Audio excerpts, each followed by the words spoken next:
Item ಯಾವುದೇ ಇರಲಿ try ಮಾಡಿ ಆಚಿ ಚಿಕನ್ ಮಸಾಲಾ. ರೇಣುಕಾಸ್ವಾಮಿ ಕೊಲೆ ಪ್ರಕರಣದ ಸಾಕ್ಷಿಗೆ ಬೆದರಿಕೆ ಹಾಕಿದ ಕೇಸ್ಗೆ ಸಂಬಂಧಿಸಿದಂತೆ ಈಗ ಮತ್ತೊಂದು ಬಿಗ್ ಟ್ವಿಸ್ಟ್ ಸಿಕ್ಕಿದೆ. ಸಾಕ್ಷಿಗೆ ಬೆದರಿಕೆ ಹಾಕಿದ್ದ ದರ್ಶನ್ ಫ್ಯಾನ್ಸ್ ಹಿಂದೆ ಮತ್ತಿಬ್ಬರು ಪ್ರಭಾವಿ ಕೈಗಳಿರುವ ಆತಂಕಕಾರಿ ವಿಷಯ ಈಗ ತನಿಖೆ ವೇಳೆ ಬಯಲಾಗಿದೆ. ಬೆದರಿಕೆ ಹಾಕಿದ ಪುನೀತ್ ಎಂಬಾತನ ಹಿಂದೆ ಬಾರ್ ಮಾಲೀಕ ಹಾಗೂ ಆತನ ಸ್ನೇಹಿತನ ಲಿಂಕ್ ಇರೋದು ಪತ್ತೆಯಾಗಿದೆ. ದರ್ಶನ್ ಫ್ಯಾನ್ಸ್ ಇಂದ ಇದ್ದಾರ ಇಬ್ಬರು ಪ್ರಭಾವಿ ವ್ಯಕ್ತಿಗಳು. ಬೆದರಿಕೆ ತಂತ್ರದ ಹಿಂದೆ ಸಂಜಯ್ ನಗರದ ಬಾರ್ ಮಾಲೀಕನ ಸ್ಕೆಚ್.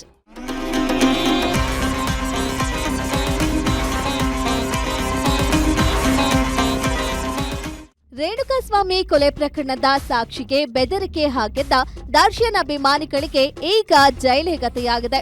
ಪುನೀತ್, ವೇಣು ಮತ್ತು ಸುಹಾಸ್ ಎಂಬ ಮೂವರು ಆರೋಪಿಗಳನ್ನ ಕಾಮಾಕ್ಷಿಪಾಳ್ಯ ಪೊಲೀಸರು ಈಗಾಗಲೇ ಜೈಲಿಗಟ್ಟಿದ್ದಾರೆ. ಆದ್ರೆ ಈ ಆರೋಪಿಗಳನ್ನ ಜಾಲಾಡಿದ್ದ ಪೊಲೀಸರಿಗೆ ಈಗ ತನಿಖೆಯಲ್ಲಿ ಭೀಕರ ಶಾಕಿಂಗ್ ಮಾಹಿತಿ ಲಭ್ಯವಾಗಿದೆ.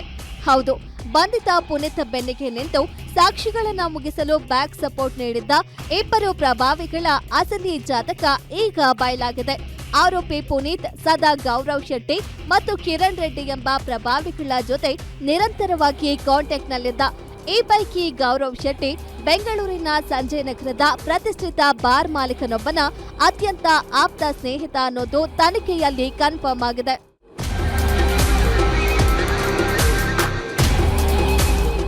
ಕೇವಲ ಸ್ನೇಹಿತ ಮಾತ್ರವಲ್ಲ, ಈ ಇಡೀ ಬೆದರಿಕೆ ತಂತ್ರದ ಹಿಂದೆ ಸಂಜಯ್ ನಗರದ ಆ ಬಾರ್ ಮಾಲೀಕನ ಕೈವಾಡವೂ ಇರುವ ಶಂಕೆ ದಟ್ಟವಾಗಿದೆ.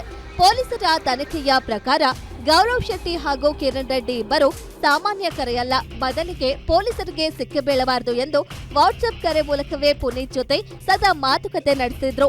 ಆದ್ರೆ ಯಾವಾಗ ಕಾಮಾಕ್ಷಿಪಾಳ್ಯ ಪೊಲೀಸರು ಪುನೀತ್ನನ್ನ ವಶಕ್ಕೆ ಪಡೆದ್ರು, ವಿಷಯ ತಿಳಿದಿದ್ದಂತೆ ಅಲರ್ಟ್ ಆದ ಗೌರವ್ ಶೆಟ್ಟಿ ಮತ್ತು ಕಿರಣ್ ರೆಡ್ಡಿ ಸದ್ಯ ಸಿಟಿಯಿಂದಲೇ ಎಸ್ಕೇಪ್ ಆಗಿದ್ದಾರೆ.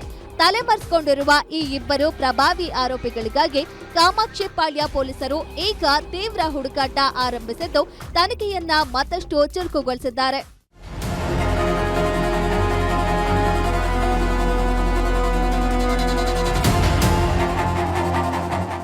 ಒಟ್ಟಿನಲ್ಲಿ ರೇಣುಕಾಸ್ವಾಮಿ ಕೊಲೆ ಕೇಸ್ನ ಸಬ್ ಫ್ಲಾಟ್ ಬೆದರಿಕೆ ಪ್ರಕರಣ ಕೇವಲ ಫ್ಯಾನ್ಸ್ಗಳಿಗೆ ಮಾತ್ರ ಸೀಮಿತವಾಗಿಲ್ಲ. ಇದರ ಹಿಂದೆ ಯಾರೋ ದೊಡ್ಡ ತಲೆಗಳು ನಿಂತು ನೆಟ್ವರ್ಕ್ ಆಪರೇಟ್ ಮಾಡ್ತಿರೋದು ಮೇಲ್ನೋಟಕ್ಕೆ ಸಾಬೀತಾಗ್ತಿದೆ.